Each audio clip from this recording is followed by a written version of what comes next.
A nation born of sea and sand. Shaped by the waves, its people have always looked to the horizon, opening their doors to the world. But the sea is only the beginning. Following the paths of ancient boats, riders now carve their own way. Movement never stops here. The riders flow past towering stone mountains, silent witnesses to thousands of years of history. A land shaped by time, where the scent of incense still drifts through sun-warmed rocks. This is where the world's best cyclists, alongside Oman's national talents, take on iconic roads. Across steep mountains, every pedal stroke becomes a tribute to this land of contrasts. In the pursuit of pushing limits, brotherhood becomes a support, and hospitality remains a lasting tradition.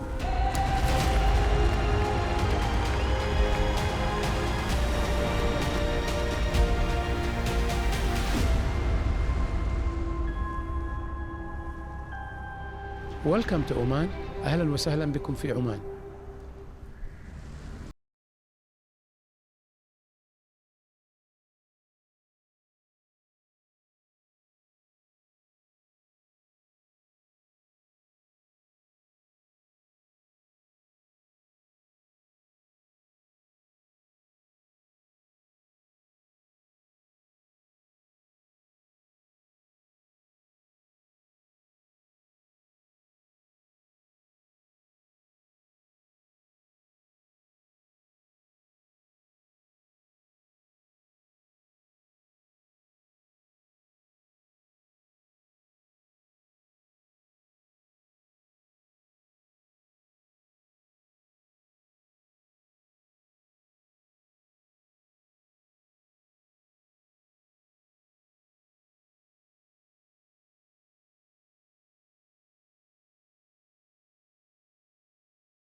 From Al Mouj, the peloton rode south, then east around Muscat. The first half, a fast and flat loop from and back to the coast. Then the road turned uphill, with 6 categorised climbs and a 9% gradient 5 kilometres from the finish in Al Bustan, the ultimate launchpad for a sprint finish. Off we go then. A beautiful day and a beautiful country, and their famous hospitality extends to cyclists this week. Adam Yates from UAE and Valentin Paré-Pintre from Soudal Quickstep heavily tipped due to their explosive power on those short double-digit gradients. Surely it's too hard for pure sprinters, but gritty, steely puncheurs like Mauro Schmidt, Lorenzo Fortunato and Christian Scaroni have shown good early season form. You can never discount Sepp Kuss either. Ivan Garcia Cortina, Brian Cockard, they're all here. But hang on, an early attack right out of the blocks. Baptiste Weisstroffer from Lotto Intermarché. John the Baptist, and the Baptiste has gone.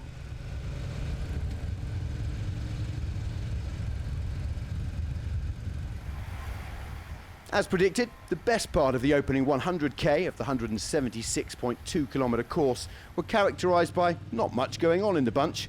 That was all behind that man. He was disappearing beyond the horizon.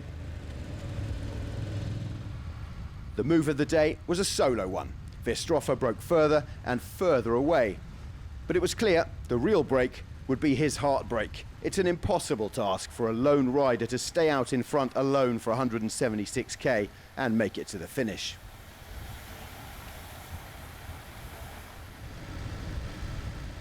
The maximum advantage he got was 5 minutes 35, which is one of the biggest gaps of the season so far. It was reached early on as well, at kilometre 16.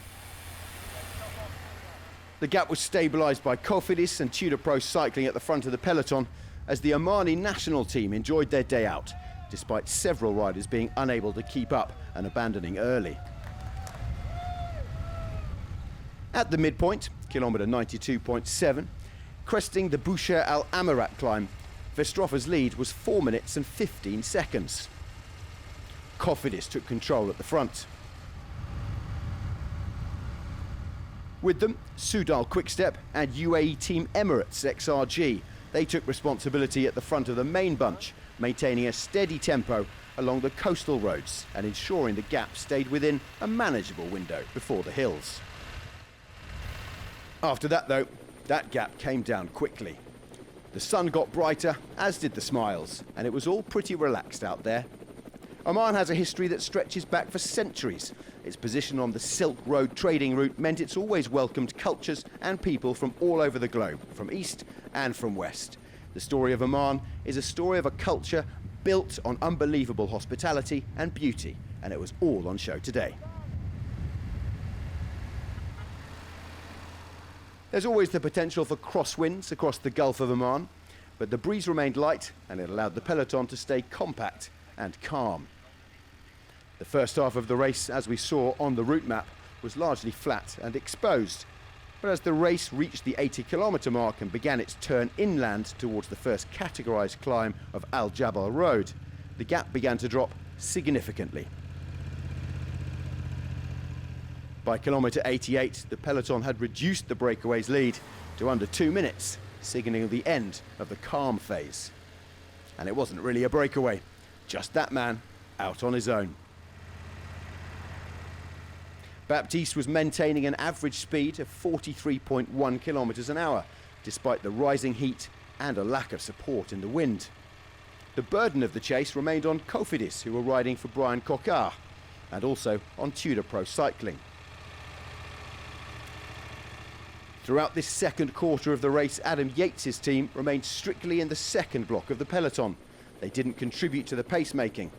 Instead, they focused on sheltering Adam Yates from the crosswinds that had started to pick up a little as the road curved by the coast.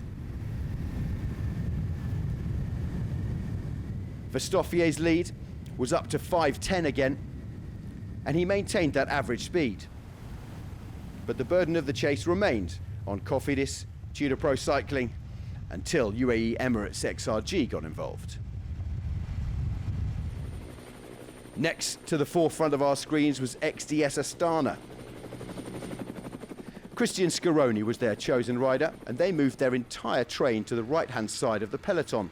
Not attacking, but a tactical move to protect their leaders from potential echelons before the road turned inland. Now, as there was not much going on in the race, a time for us to look at something for which Oman is famous, and I was incredibly lucky to have a morning free before the teams arrived on Monday. I entered into another world, spending time in a part of this planet where I was just a visitor, an observer, donning a wetsuit, fins and mask, as you could do if you come and visit Oman. We can enter the world of the magnificent, the graceful, and the both enduring and endangered turtles of the Arabian Gulf. No such thoughts, though, for Verstoffier. He had chain problems.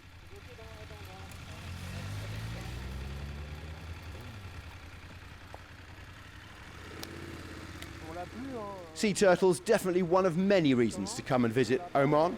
There are 7 species in total, and 5 of them have been recorded in this country. Masira Island has up to 11,000 nesting females per year, and we'll have a closer look at them in just a moment. 2 minutes 10 then, the gap, as Verstoffier continued to toil out on his own. The coast was always close, and the sea was always near.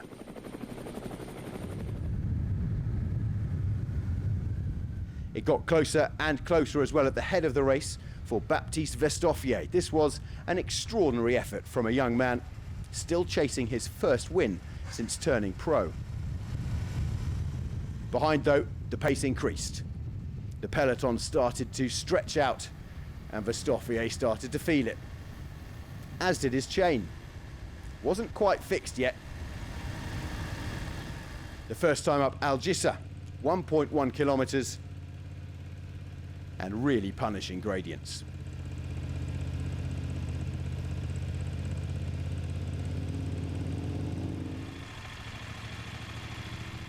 Now the peloton started to see the chance to bring that gap down to 0, and they knew they would catch him eventually.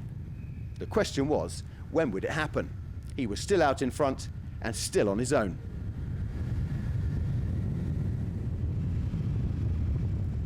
Riders all over the road, the pace was increasing and not everyone could keep up.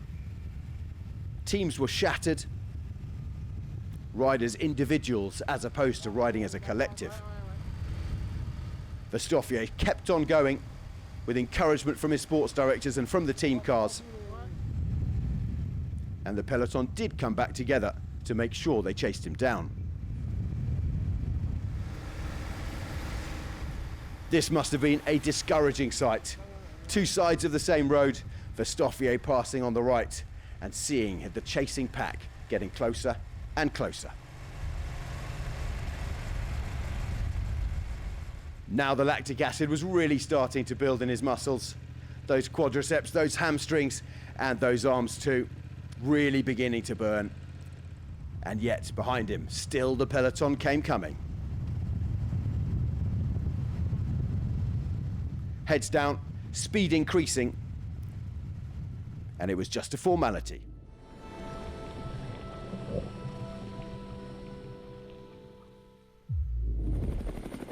Omanis are rightly and always mad about turtles, but this week they're also turtly mad about cycling.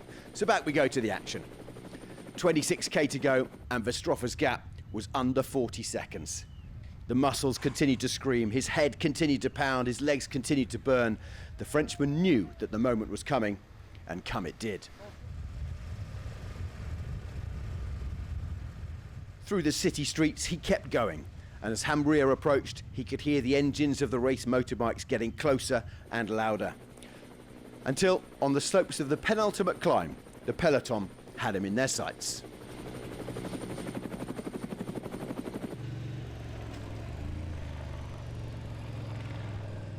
This has been a Herculean effort from the 25-year-old. He's a sprinter and a one-day rider with no pro wins to his name yet, but he's done his reputation no harm at all. Over 150 kilometres, all alone. The sponsors are happy, his sports directors are happy, and I hope he's very satisfied and proud of himself too. Talk about putting yourself out there. We've all been baptised by the Verstoffer today. Chapeau, young man. Your time will come.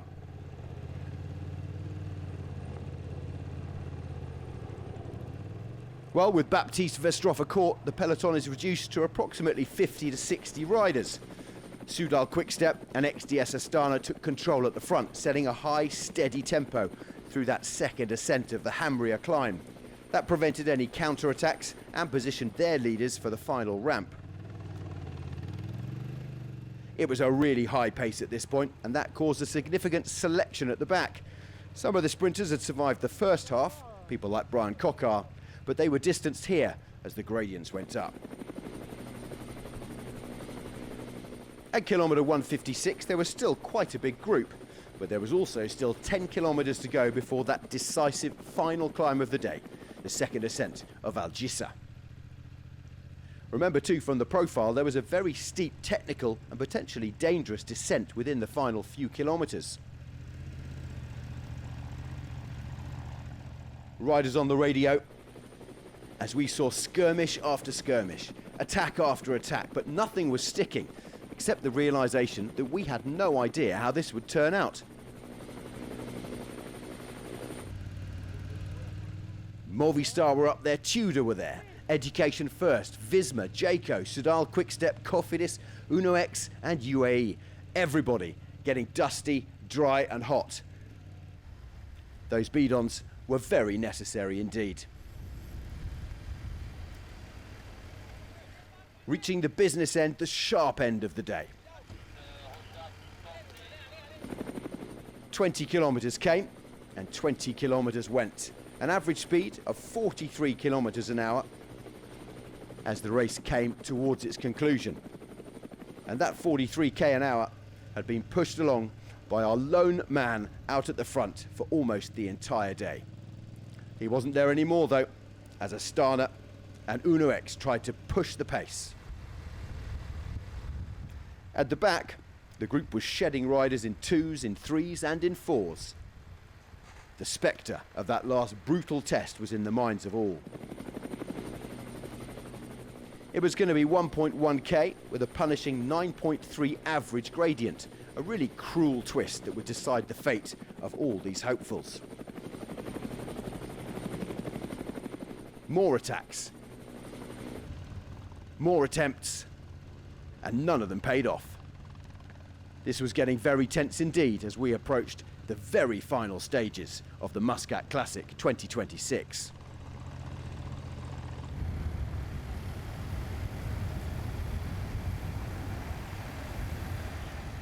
All the teams gathered whoever was left for the denouement of this first of 6 days racing in Oman, and we knew that soon someone would have the legs, but we didn't know who it would be, and we didn't know if it would be one man alone or a few together. 5 more kilometres in the wheels and 15 kilometres now left. Still the pace increased and the peloton stretched out further and longer. And still we had no idea what was going to happen. Lotto knew that it could be them, so they put their jerseys in the front and centre once again. Still 2 Omani national team riders were up there in that front group. And it was the first of a few very, very good days for those young riders who are looking to focus on their future as professional cyclists. The crowds were out, not all the way along the course, but certainly where it was accessible, and the flags were raised too.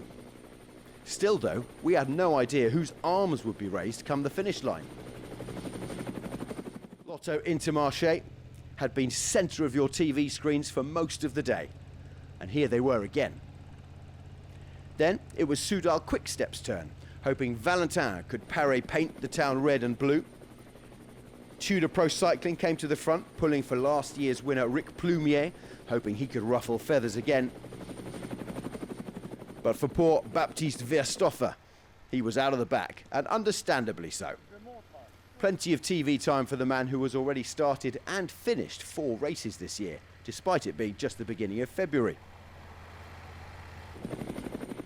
At the front now, though, the jerseys of Jaco Alula, heading the bunch, and with 9 kilometres left, they sent out last year's Tour of Guangxi winner.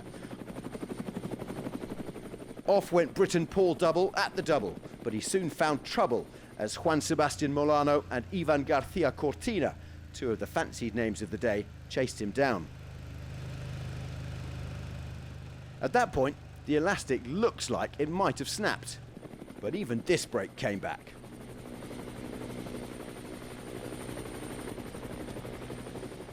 Then Paul Double found himself in another double. This time it was with Diego Pescador, who was here fishing for a first win since joining the World Tour last season. Whittled down like a set of home-carved chess pieces, the bunch got smaller and smaller. But just have a look on the left-hand side of that little bunch just behind the leaders. It was the winner of the Tour of Oman for the last 2 years, Adam Yates, and with him a 2-pronged Jaco duo, Mauro Schmidt and Lucas Plapp. This was at 5 kilometres to go as the gradients of Algisa started to punish. Yates launched the definitive attack of the race, and the only 2 riders able to bridge that gap were those Jaco names of Schmidt and Plapp. Nobody else from the chasing group, not even Sepp Kuss or Christian Scaroni, could match that initial acceleration. And away they went, the 3 Muscateers, and away they stayed.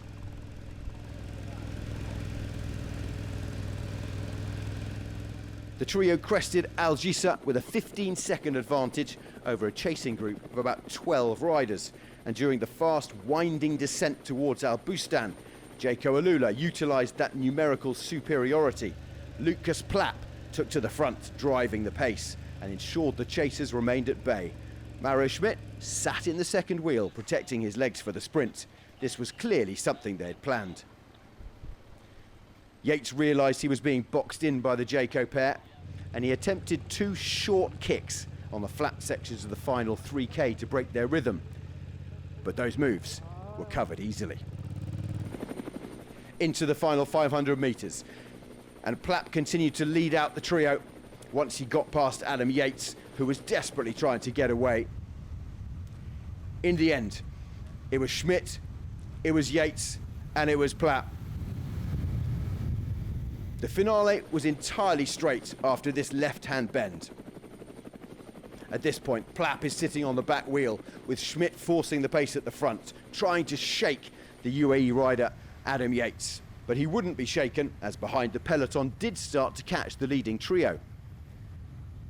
Those three averaged 48.2 kilometres over the final 5 kilometres as Plapp went, and Yates knew that he had to chase. Schmidt was perfectly happy just to sit on the wheels. Classic tactics when one team has two riders and the other only has one. What could Adam Yates do in this situation? It turned out not very much. Plapp leading from the front and Schmidt just sitting in the wheels, not expending too much energy at all. Yates knew there was only one thing he could do, and that was to take a long-range effort to try and beat the two Jayco Alula riders. And that is exactly what he tried to do. Round the final roundabout, into that finishing straight, and Adam Yates readies himself for one final play of the cards. Not happy that the others weren't doing any work, but why should they? They knew that Yates was the man who loves this country and is the favourite to win the Tour of Oman for a third consecutive year when it starts tomorrow. Plapp then at the front, Yates biding his time, looking for that perfect moment, and Schmidt just waiting. He knew exactly what was going to happen, and when he saw it happen, he went up on Adam Yates' right-hand side and went past him. Yates, to be honest, knew that the day was up, his game was up, and he didn't even bother chasing Mauro Schmidt. A fabulous result and an 11th career win. The 2025 Swiss national champion in the individual time trial and the road race certainly loves the early February events. Last year it was the Cadel Evans Great Ocean Road Race, and this year it's the Muscat Classic.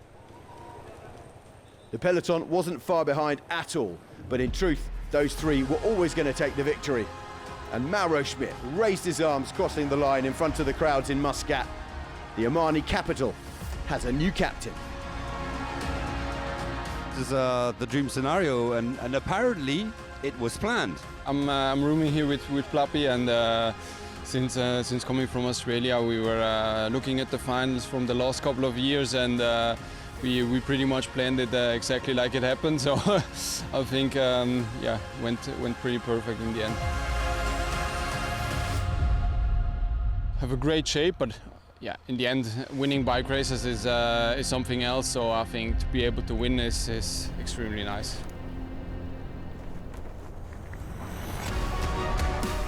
Some phenomenal performances out there. Baptiste Vierhofer certainly taking all the plaudits in the early stages of the day. And those three, your podium for the Muscat Classic 2026. Confirmation of the top 10 with some well-known names and some names that we'll see coming through in the future, making up that top 10 of your overall classification. But it's not over yet, cycling fans. The Tour of Oman starts tomorrow, and we'll be back bringing you all the action.